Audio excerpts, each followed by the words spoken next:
Ano man ang ginagawa ng iyong kamay, gawin mo ito ng buong sigasig o buo mong kakayahan.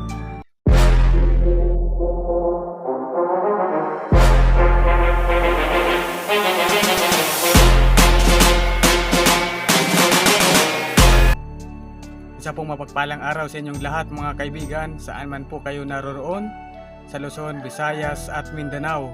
Sana nasa mabuti kayong kalagayan sa mga panahong ito. Meron po akong gustong ibahagi sa inyo, gustong i-share sa inyo ngayong araw na ito. Ito po ay patungkol sa pananaw. Kung papaano abutin ang ating tagumpay o kung papaano abutin yung ating pananaw sa buhay. At ang sabi po mga kaibigan ng isang matagumpay na tao, ano man ang ginagawa ng iyong kamay o ano man ang iyong ginagawa, gawin mo ito ng buong sigasig o buo mong kakayahan.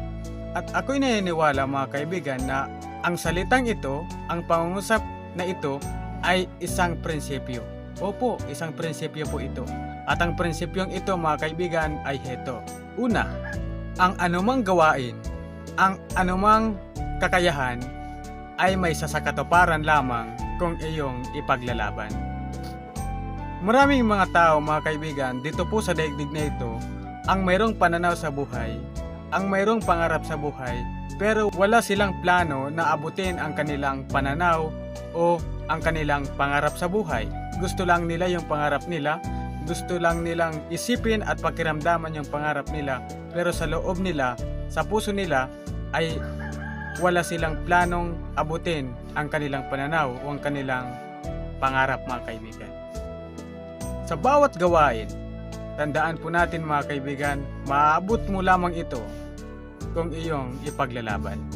Ano man ang nais natin sa buhay, ano man yung pangarap natin, ano man yung gusto nating tagumpay sa buhay natin, mararating natin ito, maaabot natin ito kung ating itong ipaglalaban. Kung ikaw ay nakahandang ilagay ang buo mong kakayahan, ang buo mong lakas, ang buo mong panahon, ang lahat ng meron ka sa buhay mo, tandaan po natin to na walang makakapigil sa iyo. Pangalawang prinsipyo mga kaibigan, sa pangungusap na nabanggit ko kanina. Ang pangungusap na ito ay nagpapahayag din na sa bawat gawain ay mayroong katapat na sasalungan.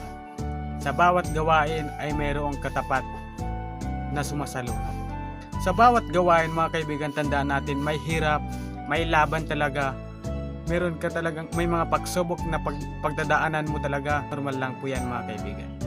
Kasi po ang iyong patutunguhan, ang iyong pananaw, ang iyong kalsada ay nangangailangan ng iyong lakas, nangangailangan ng buong mong pagkatao, buong mong kakayahan, buong meron ka sa buhay mo.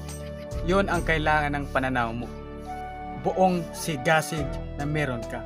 Yon ang pangailangan ng iyong pananaw para maabot mo ito.